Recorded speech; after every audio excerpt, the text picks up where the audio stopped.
Why do cats purr? Why do birds tweet? Why do we yawn? Why do leaves change color? Why does pizza take so long to make? What do you want to know about our world? Maybe you have some great questions, but no one around you knows the answers. You're not alone. All the time, kids just like you are wondering how things work, why things happen, and what makes things tick. The world is full of amazing science, and understanding it can be super fun. Hi, welcome to Mini Science. I'm here with my favorite mini scientists, Zara and her little brother Leo. They love asking questions like, how do planes fly without falling? Why is cheese stronger than bread? Or my personal favorite, why is ketchup red? Well, each week on our show, Zara and Leo take on these mini science mysteries and get to the bottom of them with a little help from their friend Professor Wuzzo.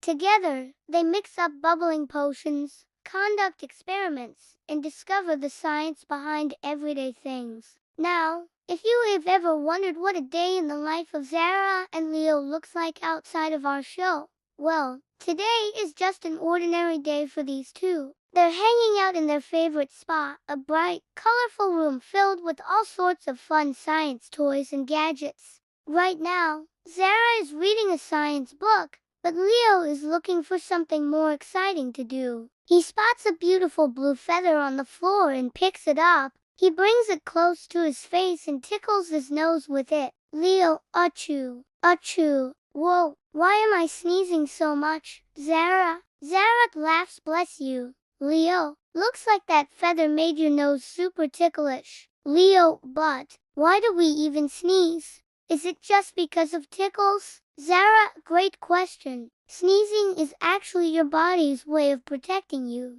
Leo, whoa, like a superhero move. Zara, exactly. When dust, germs, or pollen sneak into your nose, your brain goes, uh-oh, time to sneeze. Leo, so my nose has a security system. Zara, yep. When something tickles the inside of your nose, nerves send a message to your brain. Then your body gets ready. Leo, ready for what? Zara, to blast the invaders out with a super sneeze. Your chest muscles, your lungs, your throat, and even your eyelids all help. Leo, that's why I close my eyes when I sneeze. Cool. Zara, yep. And sneezes can shoot out air at over 100 miles per hour. Leo, whoa, I'm like a rocket nose. Achoo. Zara laughs, just remember, always sneeze into your elbow to stop those germs from flying everywhere. Leo, got it. Super sneeze.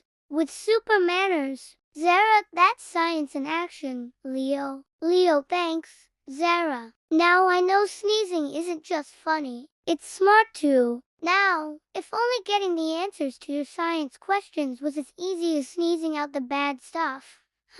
Well, sometimes it can be that simple, like when you blow bubbles and pop them before they hit the ceiling. You don't need any fancy equipment to learn science. In fact, there are so many science wonders all around us every day that we can explore with just a little curiosity. It's a good thing Zara and Leo have plenty of that. Whenever they have a question, they just go exploring and experimenting until they find the answer. For example, one time Zara wanted to know, why is pizza so hard to cut? Leo thought he knew the answer. Leo, because it's made of magic. But Zara wasn't convinced. She had a scientific theory. Zara, it's definitely got something to do with all that cheese. After all, you can slice bread really easily, so maybe cheese makes it harder. So the two of them went off to test their theories. First, Zara asked Professor Vizo to make a giant pizza slice out of clay. Then she put a piece of bread on top and tried slicing it. As expected,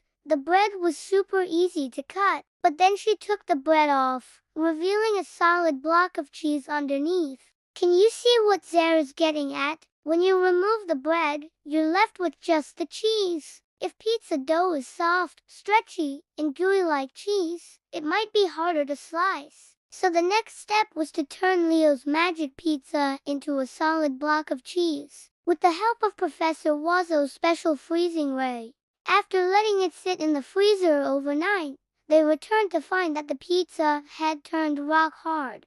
Now it was time to cut it, and lo and behold, the pizza sliced like a piece of cake. They discovered that pizza is harder to cut when it is soft and stretchy because the dough has become infused with cheese. This showed them that cheese really can make pizza harder to cut. Another time, Zara and Leo were curious about something else. One day they noticed that their pet hamster, Professor Squeaks, seemed to prefer running on his wheel at night. Leo, hey, Zara, look at this squiggle. Could this be a picture of our hamster running on his wheel? Zara, it sure looks like it. But why did he run so fast? Was he trying to break the wheel? Leo, or maybe he's training to be a hamster astronaut. Zara, well, let's ask Professor Wazzo. Professor Wazzo, I think I can help you investigate your hamster highway, as long as we don't get distracted by this hamster helicopter.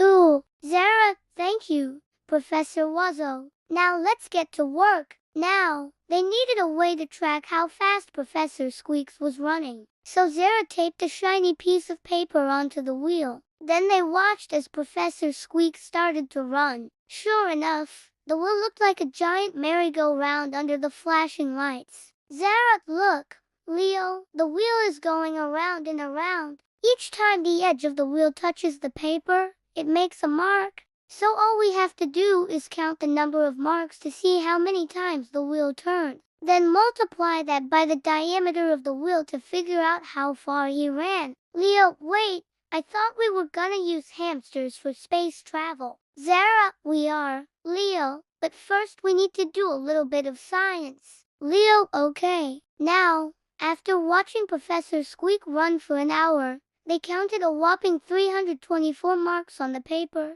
Multiplying that by the size of the wheel told them that in 1 hour, Professor Squeaks went over 20 miles. That is the same distance as running from Zara and Leo's house all the way to the supermarket and back again. Leo, wow, our hamster is an amazing athlete. No wonder he likes to do this at night when it's dark. Zara, me too. Sometimes I like doing science at night. Leo, why? Zara, because science is super fun. And sometimes when you shine a light on your experiment, it makes it come alive. Leo, like our hamster glow up. Zara, that's science in action, Leo. Leo, thanks, Zara. Now, I know being a scientist is just another superpower. No matter what you want to know about the world around you, there are always exciting science wonders waiting to be explored. And all it takes is a little curiosity and a lot of imagination.